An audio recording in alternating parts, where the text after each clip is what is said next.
Welcome back to the Motivated Mind Zone. Glad to have you here. Today, we're doing a bit of a deep dive into success, but maybe not how you usually picture it. We're not talking about the loud version. Right. Not the sports cars and the huge houses you see all over social media. Exactly. Mm. We're looking at something, well, quieter, more subtle.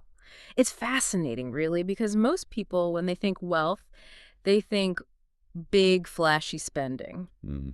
But the sources we've looked at for this, drawing from behavioral economics, personal finance studies, looking at long-term success, they tell a completely different story, a much quieter one. That's it. Exactly. We call them the quiet whispers of wealth.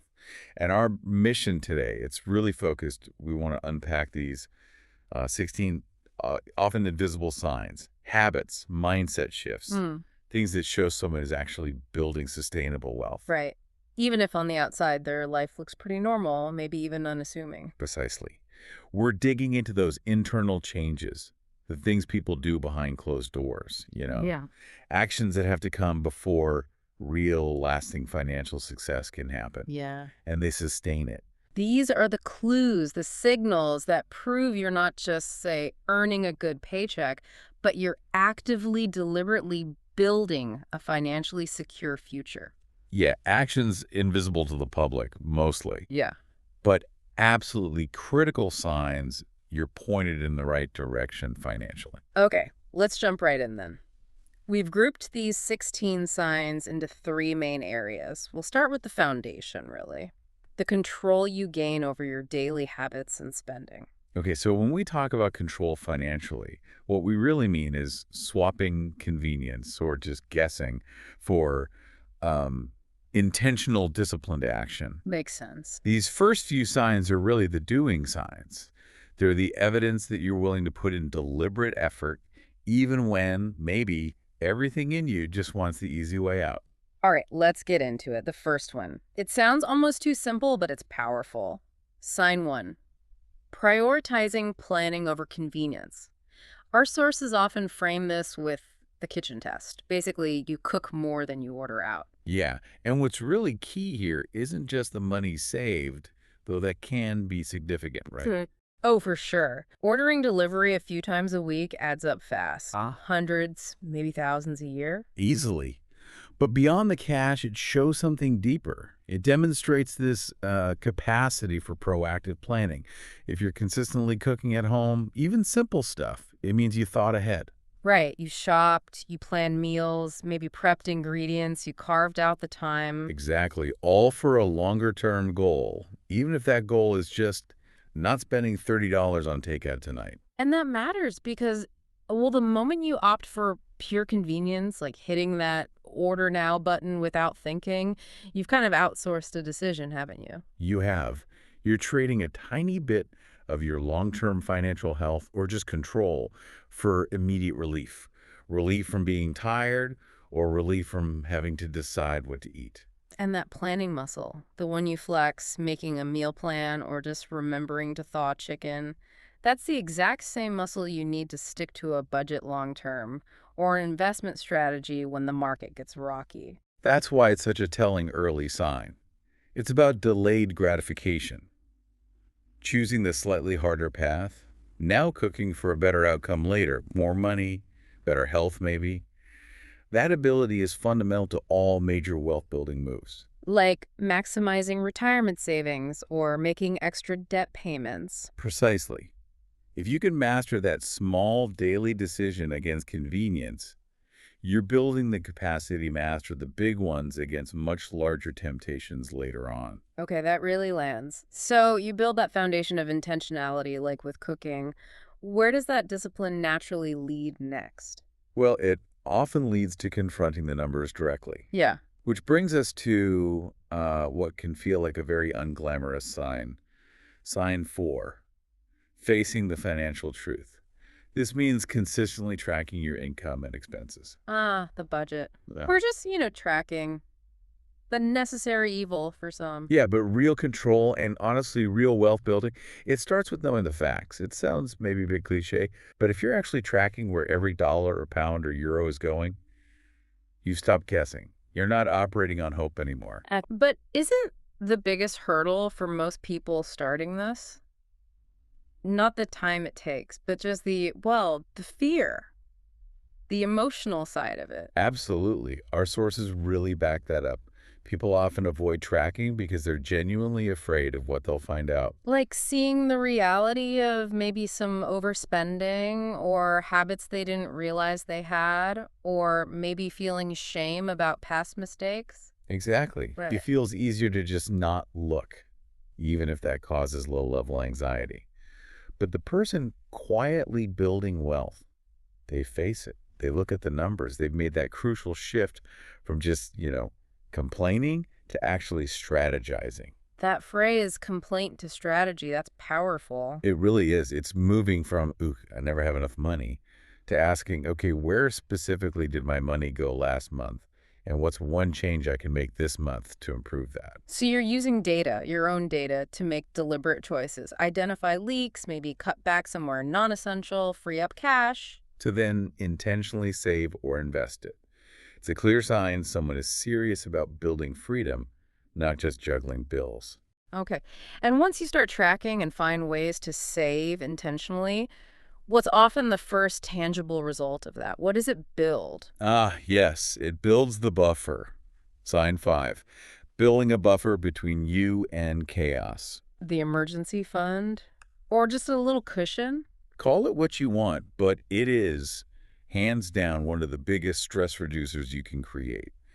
When you're truly living paycheck to paycheck, any surprise, the car breaks down, the washing machine floods, an unexpected medical bill, it feels catastrophic. Right. It sends you scrambling, maybe into debt, using credit cards, or having to cut back on other absolute necessities. But if you're quietly building wealth, you've started creating that cushion.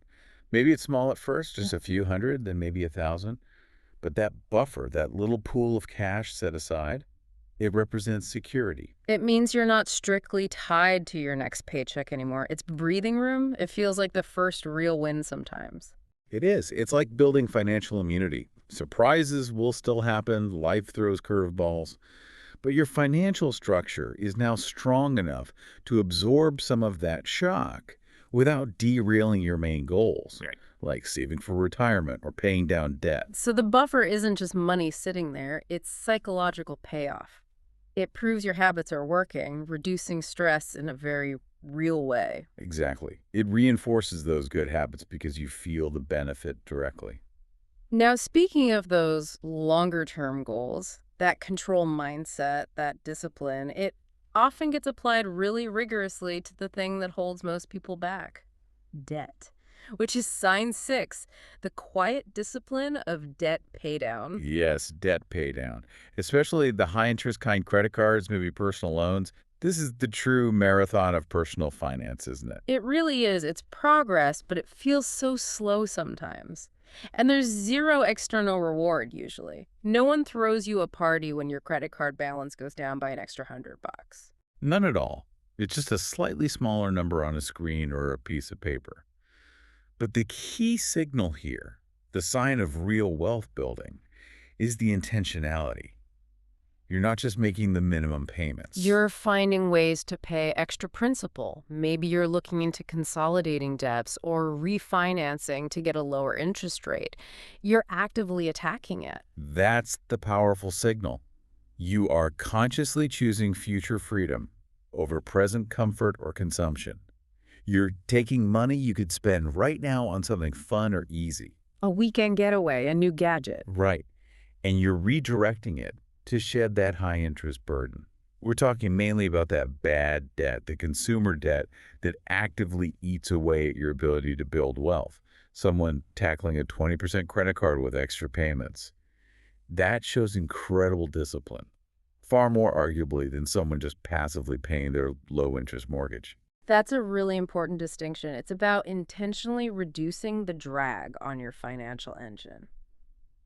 Okay, so all these choices, cooking, tracking, paying down debt, they all seem to rely on one core skill, one that can be really tough, which leads to sign 8, mastering the power of no. Ah, saying no.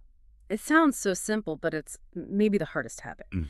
Saying no to impulse buys that flash across your screen. Saying no to that subscription that auto-renews after the free trial you forgot about. Or saying no to social things you can't really afford, which can be awkward. Exactly.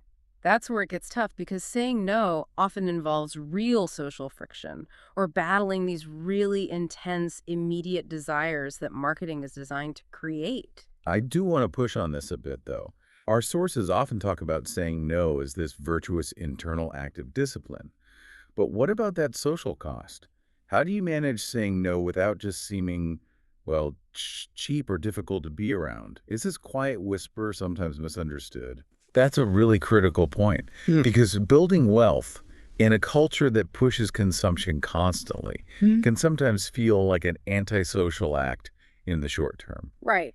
But the person building wealth, they understand the difference between being stingy, which is often about hoarding out of fear, and being intentional. When you say no to an expensive night out, Yeah. ideally you're not saying no to the people. You're saying no to using your capital in a way that doesn't align with your deeper goals. So the internal whisper is, I value my future freedom or my goal of buying a house more than this specific expensive activity right now. Exactly. And you build real power every time you make that conscious choice. You're literally creating the financial space, the cash flow for your wealth to actually grow. Others might not get it immediately. But internally, you know why you're doing it. It connects right back to that cooking example, doesn't it? Choosing the slightly harder, goal-focused option over the easy, immediate one. That internal consistency. That's the real signal. And that internal consistency you just mentioned, that leads us perfectly into the next big theme, the identity shift. This is where we move beyond just the actions, the doing, and look at the thinking. Right. How your internal sense of value, your priorities start driving decisions more than, say, what other people think or what looks good. This is where you stop just doing financially healthy things and start becoming someone who thinks like a wealth builder. It's an identity based on self-reliance and purpose, not outward appearance. Okay, so where does the shift really show up first? Well, perhaps the most profound change is sign two, stopping the pursuit of external validation. This is that powerful moment when you feel fundamentally less pressure to impress other people with your stuff. This is where it gets really interesting, I think, Yeah. because once you truly commit to building real sustainable wealth, that need to look rich tends to just fade away. It really does. You kind of step off the hamster wheel of consumerism. You stop playing the game. You start wearing clothes that are comfortable and last, not just the latest fashion. You drive a car that's reliable and does the job. Instead of needing the newest model, you don't feel compelled to upgrade your phone every single year. And there's a huge paradox here, isn't there?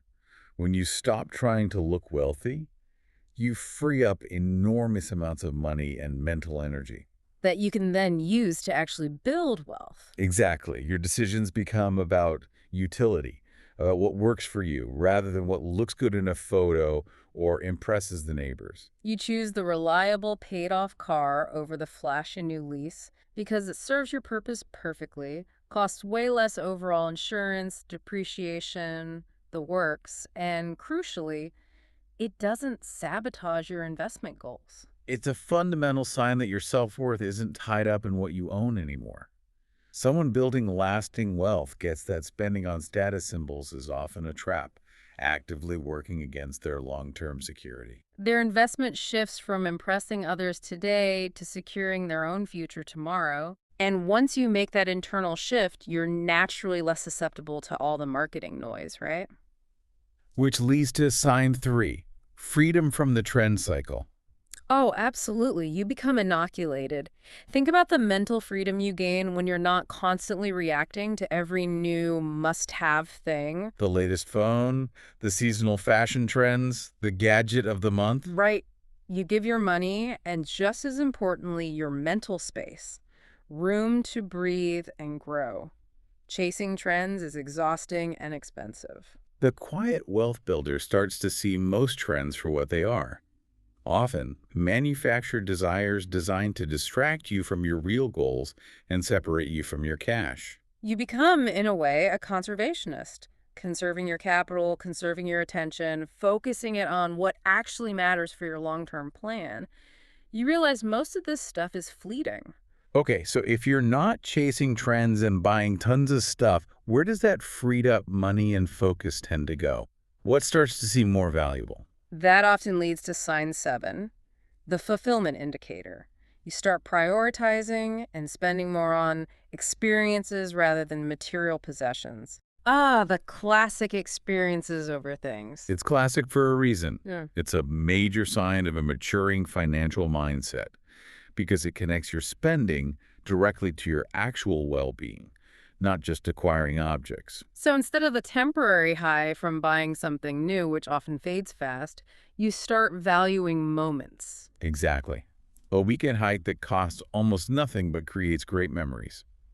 Saving up for a meaningful trip, spending quality time with family or friends, learning a new skill.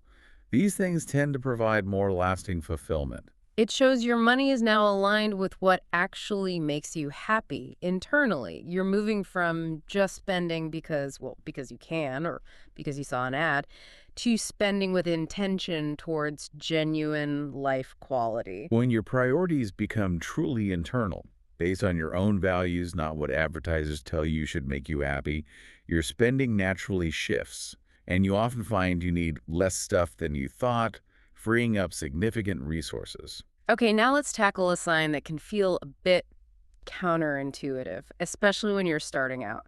Sign 10, making peace with the monotony of growth.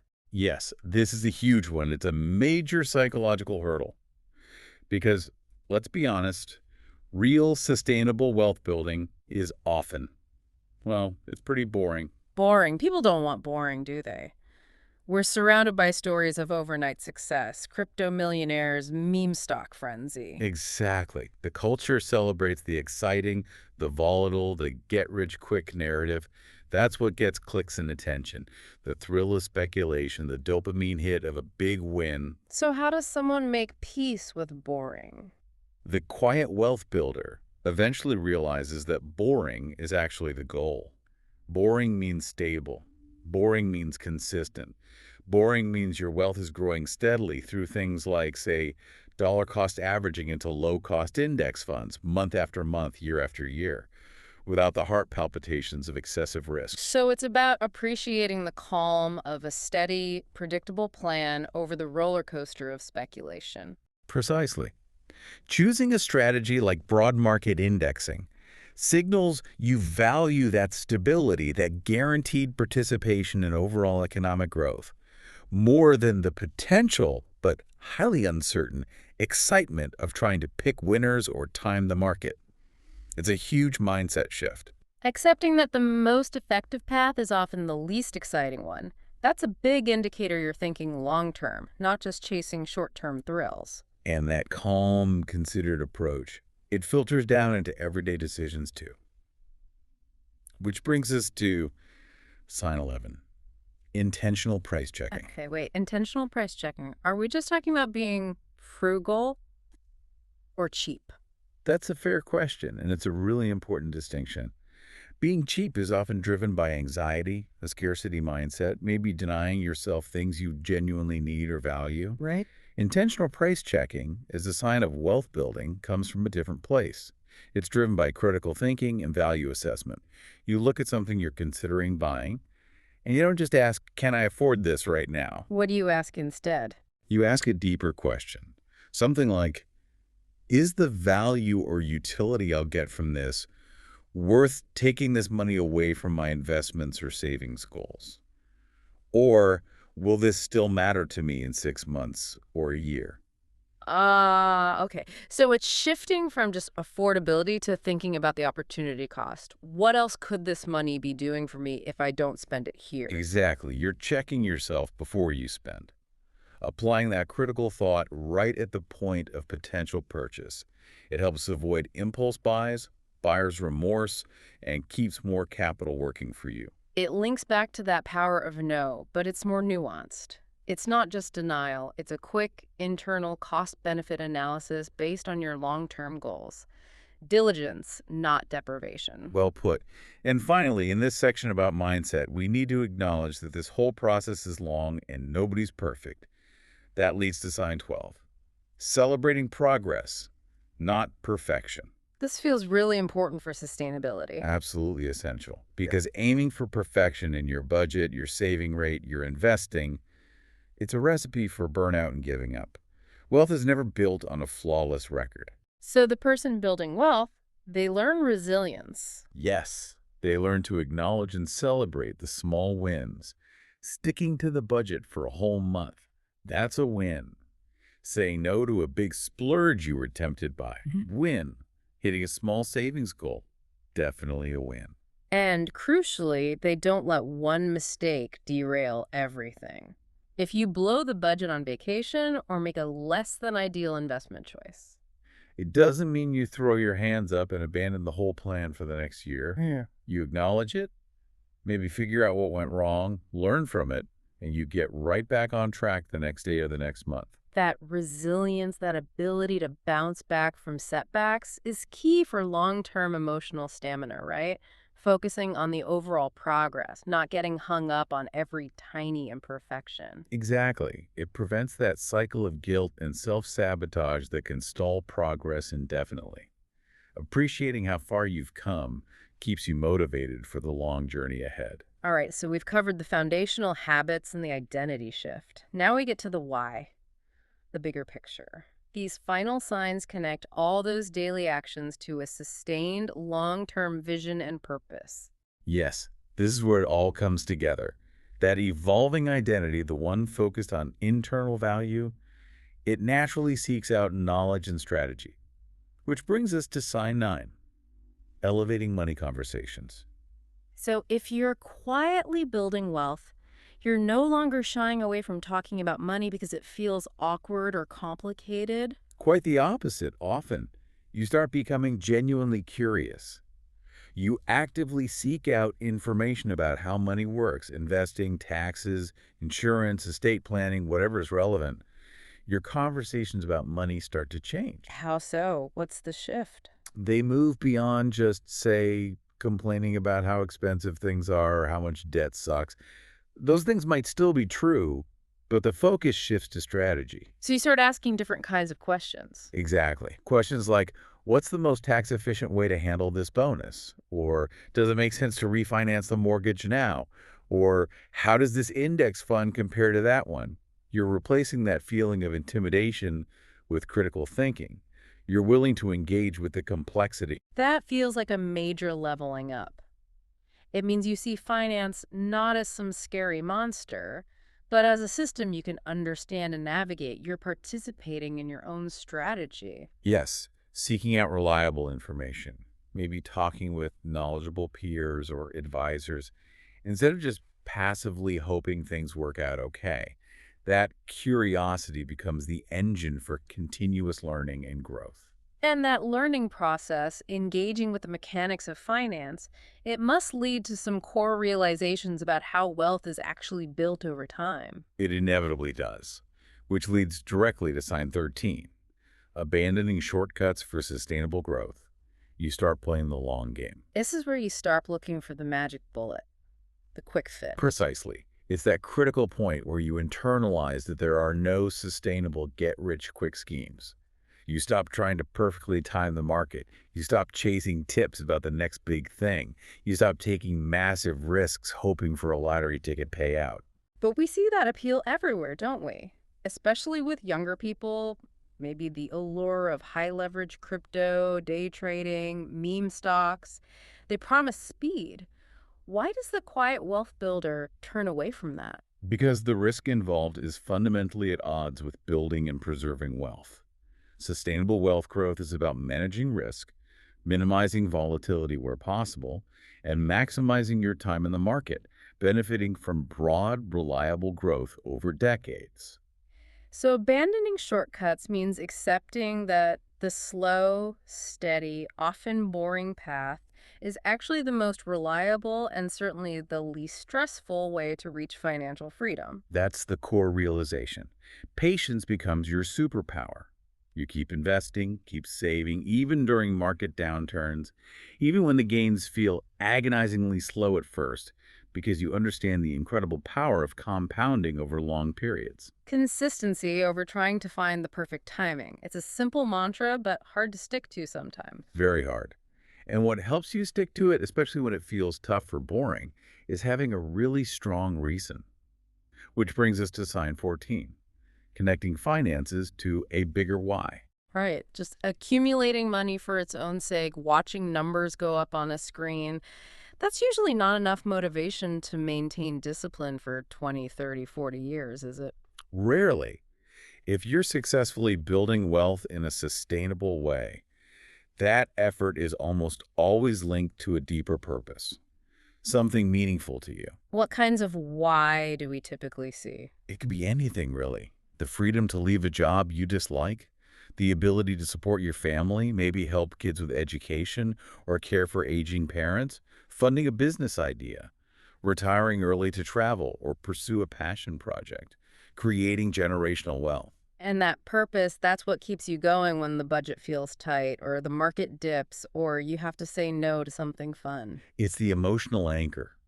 When the why is clear and compelling, the how, the budgeting, the saving, the boring index funds becomes a mission. Money isn't just money anymore. It's the tool you're using to build the life you want, to fulfill that purpose. And the quiet wealth builder doesn't just think about this why vaguely, right? They act on it. Yes, they operationalize it. They might set up specific accounts for specific goals. They ensure they have the right insurance in place to protect that future. They align their investment risk tolerance with the timeline needed for that purpose. That clear purpose fuels the discipline needed for all those consistent habits we talked about earlier. That commitment to future goals, driven by purpose, it naturally leads to a shift in time horizon, doesn't it? Which culminates in sign 16, thinking decades ahead. This is really the ultimate proof of the mindset shift. You've moved fundamentally from just financial survival or even financial comfort to actively building a financial future. You're not just reacting to life's financial events anymore, you're proactively preparing for them. Your focus expands way beyond the next paycheck or getting through the month. Right, you're thinking about next year's savings goals, the 5-year plan for a down payment, the 10-year projection for your investment portfolio, the decades-long strategy for retirement. You're setting up automatic investments now to benefit from growth far in the future. You're maybe doing calculations about how much you need to save now to reach a specific goal then. It's a fundamental change in how you relate to time and money. It shows you're building a structure, a long-term plan, not just patching leaks day to day. That ability to project forward, to see your current choices impacting your future self decades from now. That foresight is the culmination of all these subtle signs. Seeing your financial life as a continuous journey, not just a series of immediate needs. Exactly. And weaving through all of these signs, underpinning everything we've discussed, is the single most important, yet perhaps the quietest whisper of all. Sign 15, consistency. Just keeping at it. That's really what it boils down to.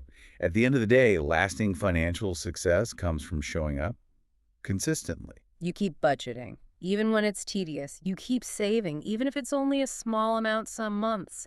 You keep investing, sticking to your plan, even when the markets are volatile and scary. You just keep going, even when the progress feels invisible, even when it's hard, even when absolutely no one else notices the effort you're putting in behind the scenes. That quiet, steady grind. That's where the magic happens, isn't it? It's where all those small, often boring, consistent efforts start to compound into something really powerful, really resilient over time. Real wealth rarely shouts. It doesn't need to. Its power is revealed through years, decades of those quiet, repeated choices and that silent, persistent discipline. Consistency is the clearest whisper that you're not just hoping for a better financial future. You're actively, deliberately building it. Brick by brick, day by day. Hashtag tag outro.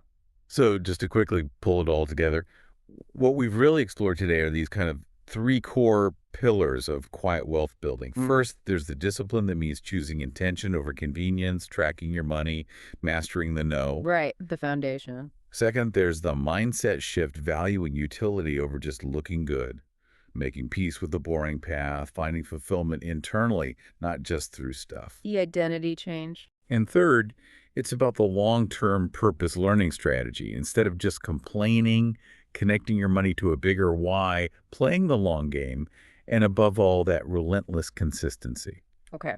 So for everyone listening, if even just one or two of these signs felt familiar, maybe you have started cooking more often recently, or you finally set up a system to track your spending, or maybe you successfully resisted a big impulse buy because it didn't fit your goals. Yeah.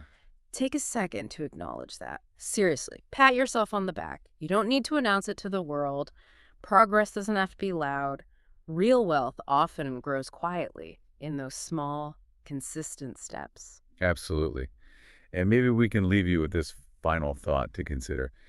If you were to pick one single habit, something small, maybe even boring, totally focused on your long-term goals, and commit to doing it consistently, silently, for the next year, what would that habit be? That's a great question. Find that one quiet action. Stick with it. And just watch how that silent, consistent effort becomes the most powerful whisper of wealth building in your own life.